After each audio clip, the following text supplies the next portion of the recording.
Welcome back to Logan Random Aquascaping. My name is Logan, and today I'm going to teach you guys about the dark start method. So we'll talk about the theory behind the dark start method, all the benefits that it offers a new aquarium, and I'll walk you through exactly how to initiate, how long it should take, and when you could finally turn the lights back onto your tank. So without further ado, let's dive into the topic. So what problems does the dark start method address? Well, the problem it addresses is melting plants and high ammonia when you're using a substrate like an aqua soil. One of the most difficult things about setting up your first aquarium is the patience involved while you let the soil and the filter media cycle. A lot of people would just love to add fish on day one, but ammonia, which is produced from fish waste and is leached out of nutrient-rich aqua soils, is absolutely lethal to fish, so you can't have that. So what the dark start method does is it essentially cycles the soil and establishes the beneficial bacteria without risking melting any sort of plants or hurting any livestock. And the very best part about the dark start method is it allows you to bypass the frequent water changes required when you first set up a planted aquarium using the typical methodology. So if you were to set up an aquarium hardscape planted on day one and then add the filter and light, you would have to do daily water changes the first week with the aqua soil, every other day water changes the second week, so on and so forth until you get to 1 to 2 water changes a week. But with the dark start, because there's no plants in there, you don't have to worry about doing those water changes. So let's dive into how you actually set up the dark start. So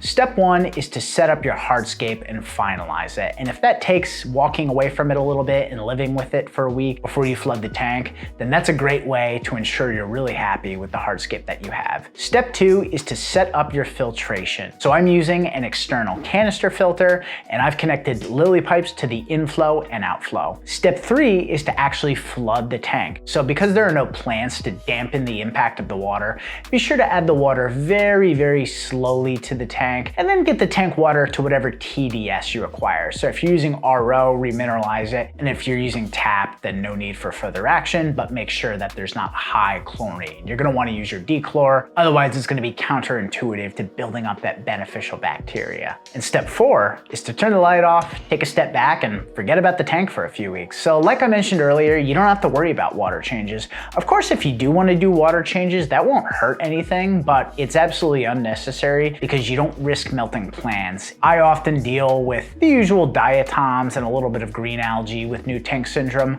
but the thing that hurts me, my soul, and my wallet the most is those melting plants. So by sort of stabilizing the chemistry of the soil and getting rid of any mobile ammonia and really building up that beneficial denitrifying filter bacteria, you're gonna set up your tank to be super duper stable before you add any plants and any livestock. This is especially beneficial if you're adding delicate tissue culture plants. So I hope this goes without saying, but you won't have your light on at all during the dark start period. You don't have to worry too much about ambient light, but if your tank is getting blasted by, let's say, sunlight or something like that, you may want to consider blocking out that window or potentially covering the tank, but in most cases, this isn't necessary. So let me know down below in the comments what your thoughts on the dark start method are. It's fairly new to the aquascaping hobby, but it's been gaining in popularity over the last few years, so I thought I'd try it for myself. Thank you so much for watching. My name is Logan, and I'll catch you guys and gals next time.